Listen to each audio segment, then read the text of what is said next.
بسم الله الرحمن الرحيم إذا وقعت الواقعة ليس لوقعتها كاذبة خافضة رافعة إذا رجت الأرض رجا وبست الجبال بسا فكانت هباء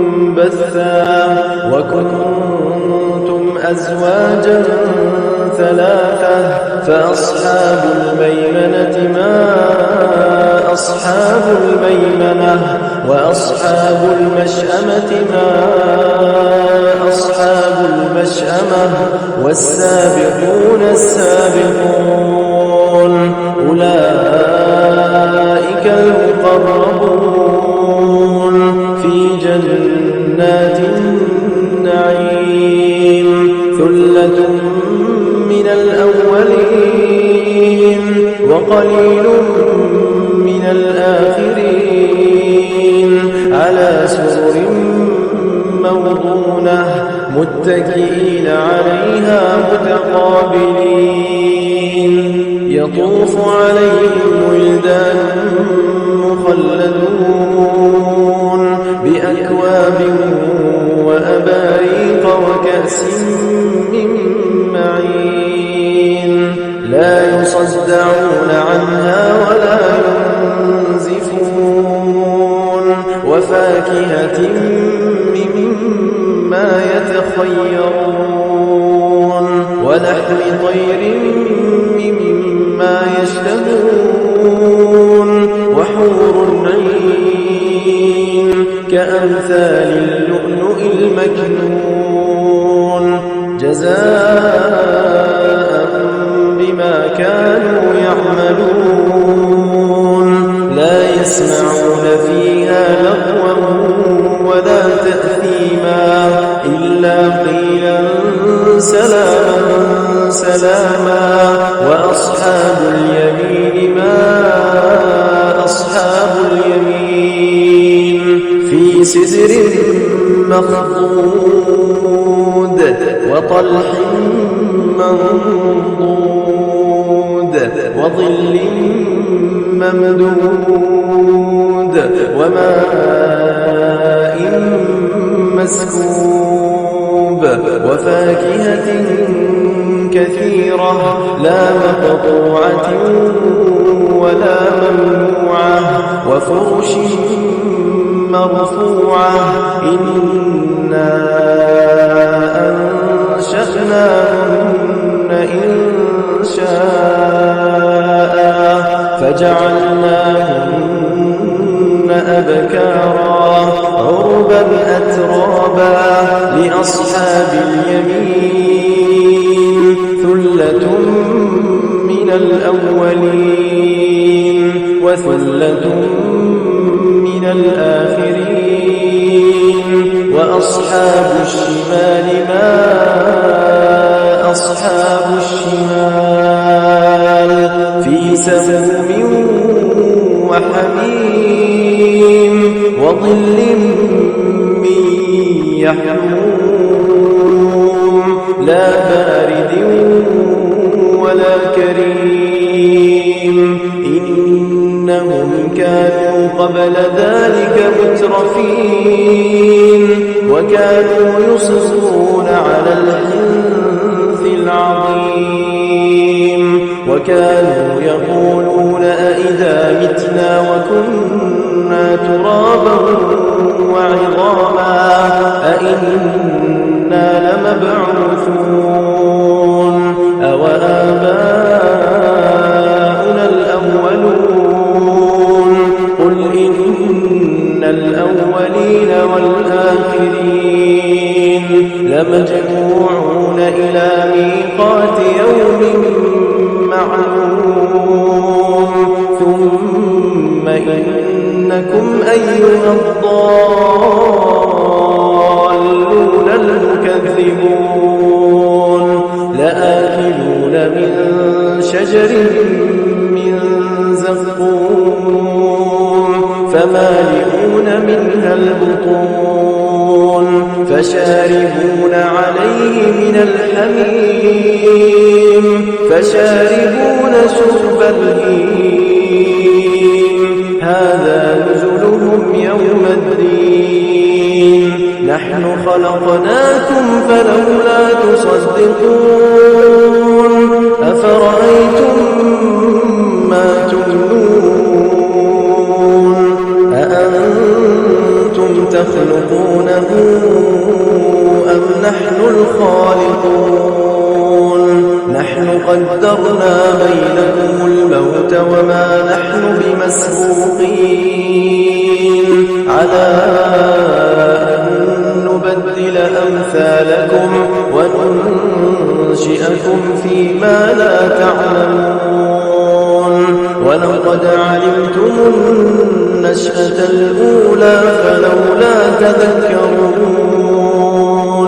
أفرأيتم ما تحرثون أأنتم تزرعونه أم نحن الزارعون لو نشاء لجعلناه حطاما فظلتم تفكرون إنا لمغرمون بل نحن محرومون أفرأيتم الماء الذي تشربون أأنتم أنزلتموه من المزن أم نحن المنزلون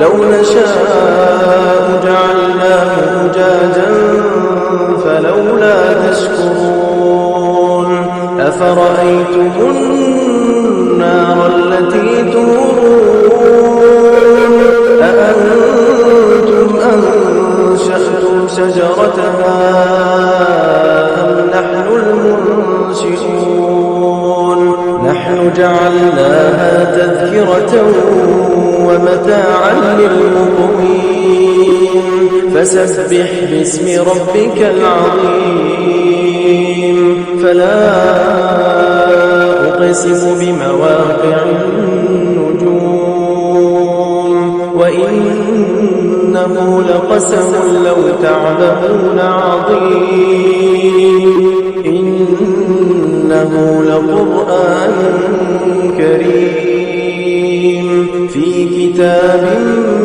مكنون لا يمسه